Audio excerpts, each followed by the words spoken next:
Orat Hashem le Chok Israël ce matin, Bechorot, la page 49, Lilu Nishmat, Julie Simcha, Bat Aisha, Shalom Pekidat Shenata.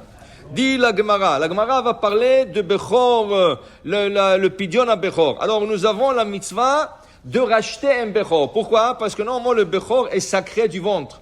Tout celui qui est premier-né est sacré du ventre. Alors la Torah a dit Kadesh likol Bechor, on sanctifie le Bechor et on doit le racheter sa kedusha du Kohen, parce que le Bechor il appartient au Kohen. Maintenant on rachète la kedusha et la Torah le dit qu'on doit la racheter après 30 jours qu'on a fait le pidyon. Pourquoi on attend 30 jours pour faire le pidyon? La Gemara dit jusqu'à 30 jours, ce n'est pas sûr que le bébé va vivre.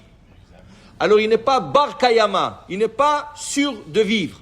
Après 30 jours, si un bébé a resté 30 jours, il est presque possible, c'est pas possible, presque sûr qu'il va vivre. Maintenant, on ne sait pas combien il va vivre, mais au moins il est bar kayama, ça veut dire que c'est un être vivant déjà. Il est considéré être vivant.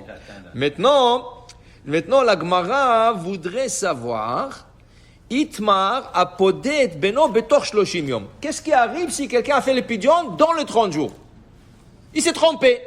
Alors on explique, comment on fait pidyon à Ben?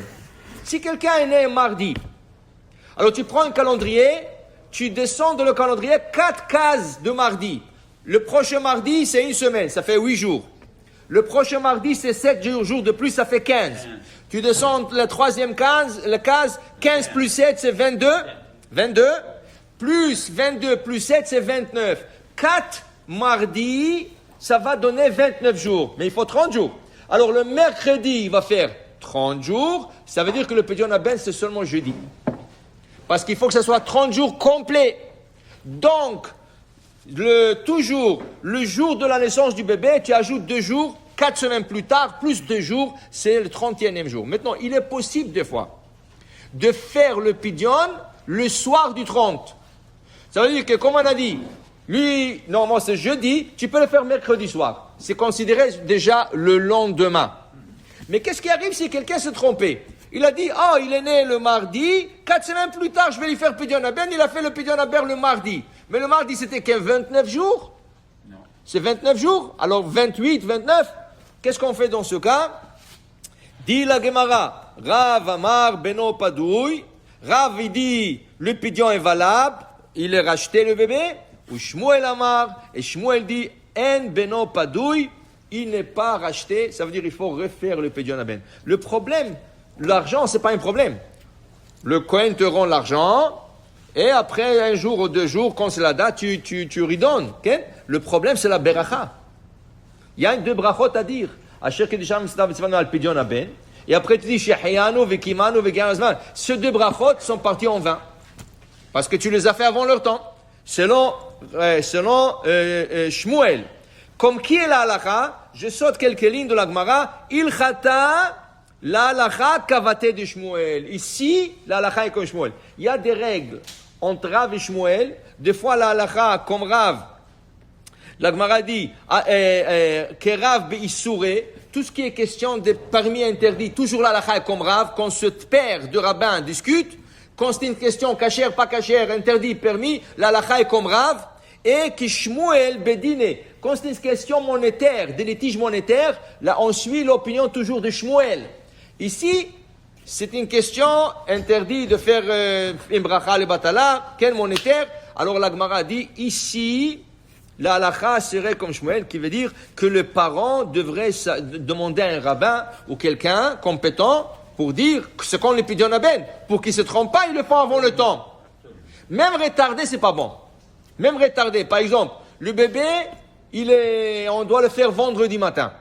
Le pidyon à Ben. Alors, le papa, il dit, vendredi, qui c'est qui va venir vendredi? C'est une journée courte, je vais le repousser à dimanche, c'est confort. Allô, pourquoi tu vas repousser une mitzvah le dimanche? Ça veut dire que tu repousses 2 jours de plus. Le pidyon à Ben, normalement, tu dois la faire le plus vite possible. Okay? Le plus vite possible. Je vais te donner un exemple. Si un bébé, il est né prématuré. Il est né aux 6 mois et quelques jours. Prématuré. Il est dans un incubateur. Okay? et on attend qu'il pousse un peu, que le système immunitaire devient... Entre-temps, 30 jours sont passés. 30 jours sont passés. Qu'est-ce qu'il faut faire maintenant? La brite, on ne l'a pas fait parce qu'il est prématuré. Mais le pidion, il faut le faire. Dans ce cas exceptionnel, il faudrait faire le pidion avant la brite. Avant, parce que le pidion, c'est 30 jours. Le pidion, c'est 30 jours, Ken.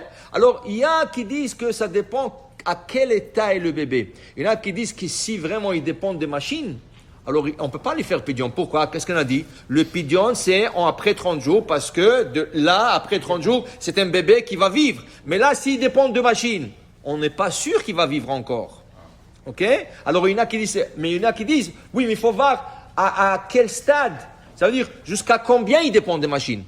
Si c'est rien qu'une question de le surveiller, tu peux faire le pidion. Si c'est une question qui ne veut pas respirer seul, alors on ne peut pas lui faire le pidion encore. Alors ça, c'est aussi une question à demander comment on fait le pidion. Mais il y aura des cas où le bébé il n'est pas assez fort, chose comme ça, que le pidion viendra avant la brite.